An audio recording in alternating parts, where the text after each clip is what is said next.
All of you are fine. We are going to interact topic molecular basis of inheritance. We are interacting in last term, last period we have interacted the nucleic acid.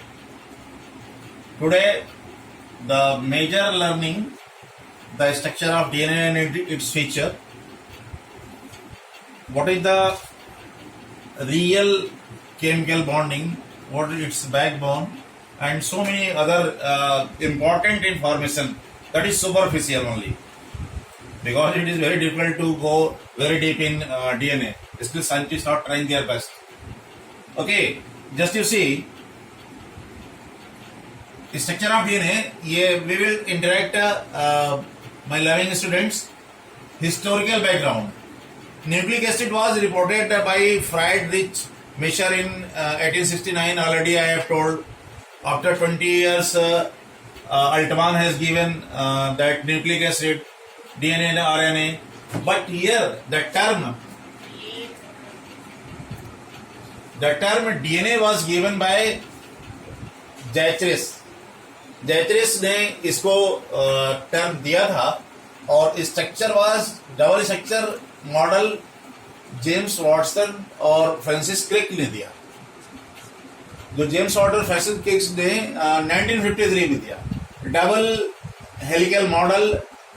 ये जो double helical model आप देख रहे हैं, ये based on ये जिसे इन examination में भी ask, what is the basis of double helical model that is given by Watson and Crick. तो आप इसमें लिखेंगे diffraction data produced by that Maurice Wilkinson and Rosalind Franklin और एरविन चार्जाप्स. उन्होंने किया क्या, ये जो यहाँ पे ये फिजिक्स का मैटर है, बट यहाँ पे थोड़ा सुपरफिशियल बताना चाहूंगा मैं. डाइफ्रैक्शन मीन्स जब एक हाई डायमेंशन में X-ray rays with high frequency की जाती है, तो इनके मॉलिक्यूलर स्ट्रक्चर्स स्कैटर्ड हो जाते हैं. उनको बहुत आसानी से हम डिटरमाइन कर लेते हैं. This is advanced technology in the physics which we determine the molecular basis of determination. तो ये जो आप देख रहे हैं, इसमें चार्जाप्स, एक बड़ी चार्जाप्स रूल्स भी आ जाता है. तो ये जो बॉन्डिंग है बेटे, इसमें amount of adenine is always equal to the amount of thymine, and guanine और साइटोसिन ये हमेशा इक्वल रहेंगे. अब आप बोलेंगे एडेनिन थायमिन, ऑलरेडी हम लोगों ने प्यूरिन और पिरामिडाइन का स्ट्रक्चर्स पढ़ लिया है, और इसका रेशियो जो होगा A divided by T plus G divided by C that is equal to 1 constant. ये हमेशा कांस्टेंट होगा. और इसमें for double standard DNA the ratio between adenine and thymine, guanine and cytosine all constant and equal. That is represented by this one. This is Chargaff's rule. और इसमें और आपको ध्यान देना है कि जो एडेनिन नाइट्रोजन बेस में थायमिन से जुड़ेगा by double hydrogen bond, very important point, और ग्वानिन ट्रिपल हाइड्रोजन बॉन्ड से साइटोसिन के द्वारा. यहां पे देखिए, ये जो डबल स्ट्रक्चर हमने दिखाया है, ये जो आप देख रहे हैं, ये क्वाइल्ड राइट हैंडेड फैशंस में है. ये actually it is made up of two compounds, that is phosphate और शुगर. ये जो आप स्ट्रक्चर्स देख रहे हैं लविंग स्टूडेंट्स, ये इसको थोड़ा सा सेट करके दिखाना चाह रहे हैं. दिस वन ये ड्राई हो गया है, मैं दूसरा लेकर, चलिए ऐसे ही बता दे रहा हूं आपको. ये जिसको देखिए हम सेटिंग कर रहे हैं, ये स्ट्रक्चर्स जो सेटिंग कर रहे हैं, ये एक्चुअली है, यही बैकबोन है. This is backbone, this is made up of sugar and phosphate. और इसमें आप देख रहे हैं कि ये जो नाइट्रोजन बेसिस बाइंडिंग है, ये देखिए हमेशा ये एंटी पैरेलल होगा. एक 3 प्राइम से 5 प्राइम, तो दूसरा 5 प्राइम टू 3 प्राइम. अभी हम इसको तोड़ करके आपको डिटेल में बताएंगे. इसमें देखिए, अगर ये साइटोसिन है तो ग्वानिन, एडेनिन है, thymine, like that already I have told. और एक वेरी इंपॉर्टेंट चीज आप देखिए, ये जो एक कॉइल है, वन हेलिकल का स्ट्रक्चर एक टर्न का है 3.4 नैनोमीटर या 34 एंगस्ट्रॉम भी कह सकते हैं इसको। और इनके बीच में जो बेस पेयर है, एक्चुअली डीएनए डिफरेंट टाइप्स होते हैं। हम लोगों में जो basis of classification of DNA yesterday I have told, वो बेस पेयर के हिसाब से होते हैं। तो हम लोगों में बी टाइप ऑफ डीएनए पाया जाता है, जिसमें 10 बेस पेयर होते हैं। जब एक पूरा हेलिकल राउंड का जो टर्न है उसका लेंथ है 3.4 nm, तो 1-2 के बीच में इसको 10 से डिवाइड कर देंगे तो 0.34 नैनोमीटर्स। ये ध्यान रखिए, ये very important things are there. अब हम बेटे यहां पे आते हैं। यहां आइए, देखिए what are the general basic features of double standard DNA. Actually जो डीएनए है it is polymer of nucleotide. Already हम लोगों ने न्यूक्लियोटाइड के विषय बता दिया था। That is the made up of pentose sugar, आप यहां देख रहे हैं, pentose sugar, nitrogen basis and phosphate. Each strand is made up of a chain of nucleotide. एक लिंक एक दूसरे से चेन जुड़ी रहती है। These two chains are anti-parallel to each other. जैसे देखिए 5 to 3 prime, तो 3 prime to 5 prime.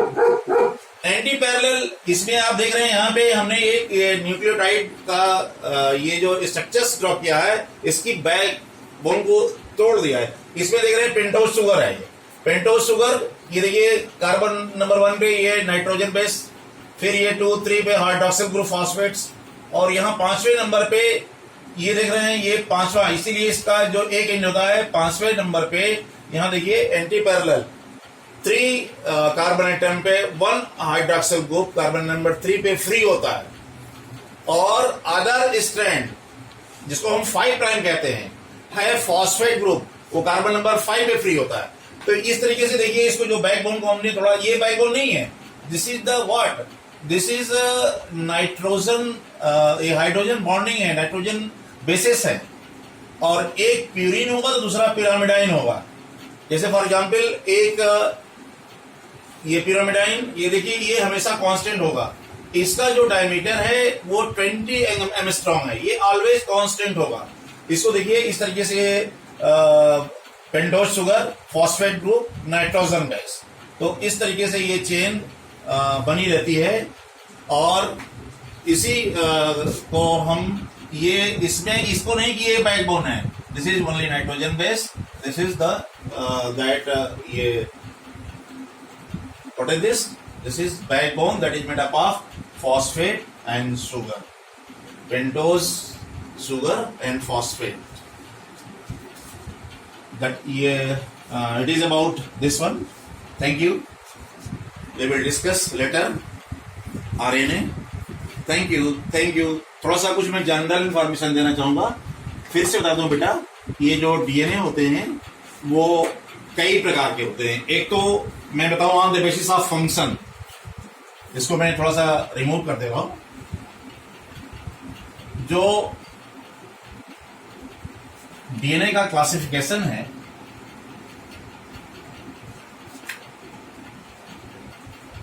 CLASSIFI,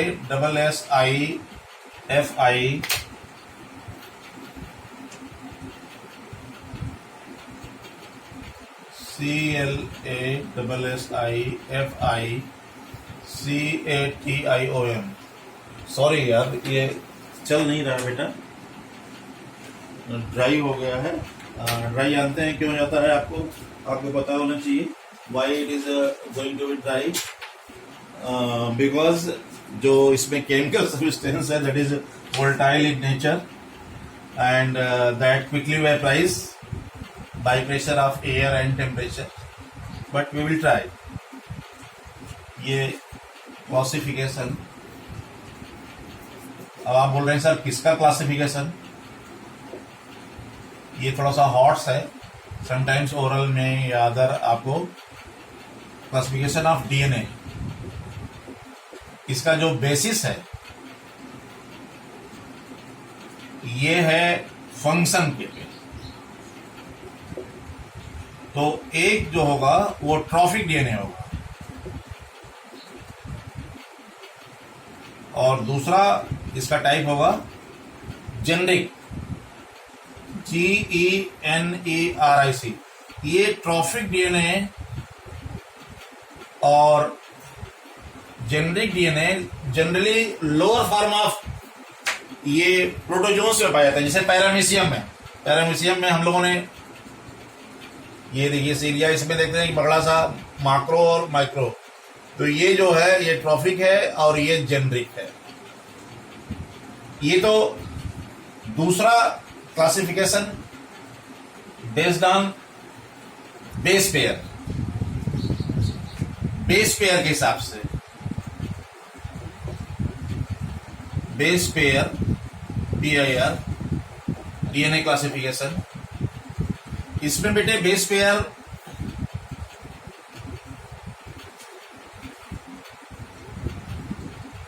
name जैसे ABCD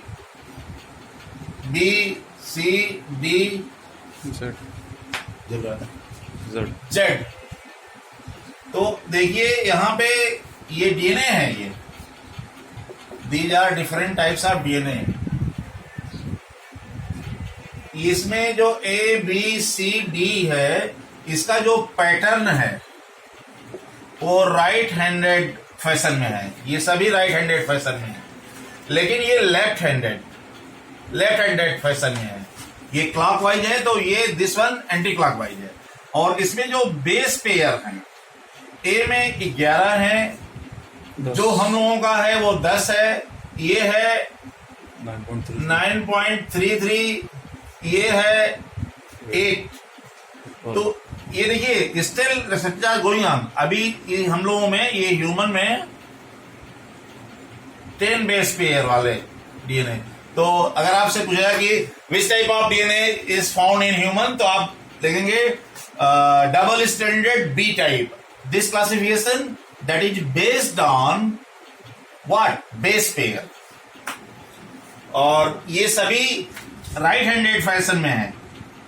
जैसे देखिए ये डीएनए का स्ट्रक्चर आप देखेंगे, थोड़ा सा ये इधर राइट की तरफ ये टिल्ट रहता है।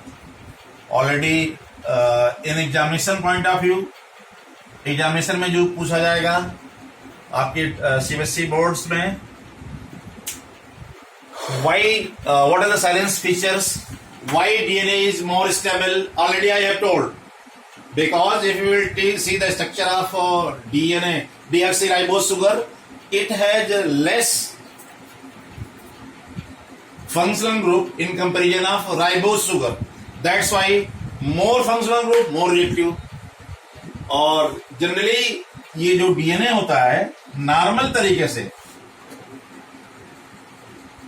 ये डीएनए जो होगा DS होगा, डबल स्टैंडर्ड डीएनए होंगे। और ये मोस्टली और सिंगल स्टैंडर्ड डीएनए पाया जाएगा, सिंगल स्टैंडर्ड आरएनए में पाया जाएगा। ये डबल, ये सिंगल। लेकिन एक्सेप्शनल केस है, किसी में सिंगल डीएनए पाया जाए, ये बहुत एक्सेप्शनल है। और डबल स्टैंडर्ड आरएनए ये it is very rare and exceptional. That's for the double helical structure of DNA. Thank you very much.